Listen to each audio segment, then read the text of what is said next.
आपण पाहतो विशेषतः आपल्या भागात आर्ट्स आणि कॉमर्सची जी कॉलेजेस असतात त्यांची वेळ सकाळी 7 ते 7:30 ते 12च्या दरम्यानपर्यंत असते.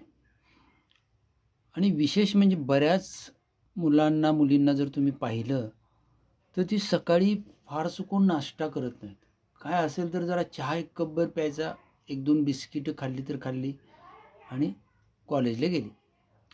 तिथून यांचं कॉलेज सुटणार 11:30-12ला.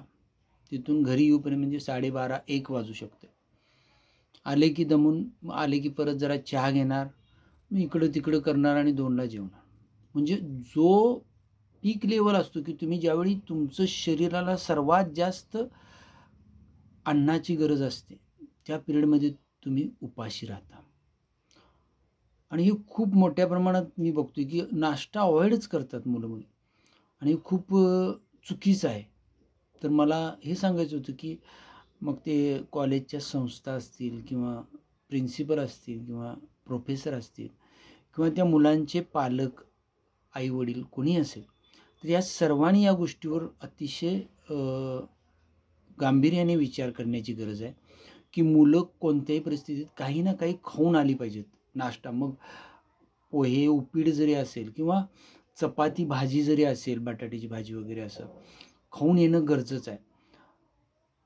मग ते बऱ्याचदा असं होतं की एवढ्या लवकर करायचा प्रॉब्लेम, पण काहीतरी सोल्युशन काढलंच पाहिजे ना. कारण त्या लेवलला 10-11च्या दरम्यान तुम्हाला काहीतरी पोटात, तुम्ही उपाशी जर असाल तर तुमचं शिक्षणाकडे पण फारसं लक्ष लागणार नाही, तुमची तब्येत पण खराब होऊ शकते आणि त्याचं शरीरावर खूप परिणाम होऊ शकतात,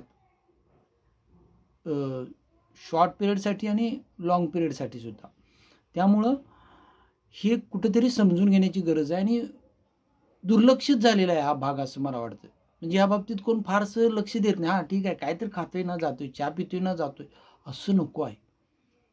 त्यामुळे मुलांच्या वाढीवर खूप परिणाम होतोय, त्यांच्या अभ्यासावर परिणाम होतोय, सगळ्याच गोष्टीवर परिणाम होतोय. त्यामुळे बेसिकली या सगळ्या लोकांनी विचार केला पाहिजे. मग माझ्या मत आहे की तुम्ही काय पण द्या, म्हणजे काय निदान मी काय म्हणतो, तुम्ही एक सुरुवातीला वाटीवर चहाच्या आधी 1 वाटीवर उकळून गार केलेलं दूध द्या. थोड्या दिवसांना आणखीन 1 वाटी वाढवा, अर्धी वाटी वाढवा. असं करत करत पेलाभर दूध प्यायची त्याला सवय करा मुलींना.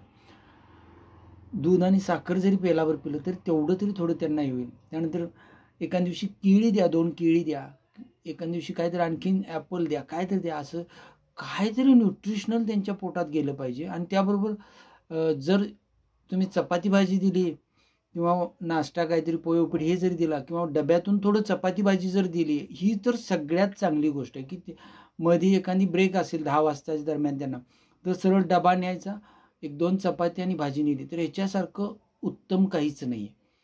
हे तरी केलंच पाहिजे. नाही तुम्हाला जमत ना, थोडं तरी असं काहीतरी ट्रायआउट करा की पेलाभर दूध जाईल त्या पोटात, एखाद्या दिवशी केळी खाईल, एखाद्या दिवशी काहीतरी सफरचंद खाईल, असं काहीतरी खाईल आणि काहीतरी न्यूट्रिशनल त्याला जाता येईल. आणि लॉंग टर्मसाठी यावर काहीतरी सोल्युशन प्रत्येकानं मिळून काहीतरी काढलं पाहिजे आपल्याला, की मुलांना काहीतरी 10च्या दरम्यान त्यांच्या पोटात जायला पाहिजे, जाताना तरी जायला पाहिजे. अशा पद्धतीनं हा दुर्लक्षित झालेला आहे भाग, हा कुठंतरी याला सोल्युशन काढणं अत्यंत गरजेचं आहे. मुलींसाठी अतिशय महत्त्वाचं आहे. आर्ट्स कॉमर्सला जाणाऱ्यांच्यासाठी तर खूप महत्त्वाचं, कारण त्यांचा पिरियड हाच असतो सकाळी 7:30 ते 12पर्यंत.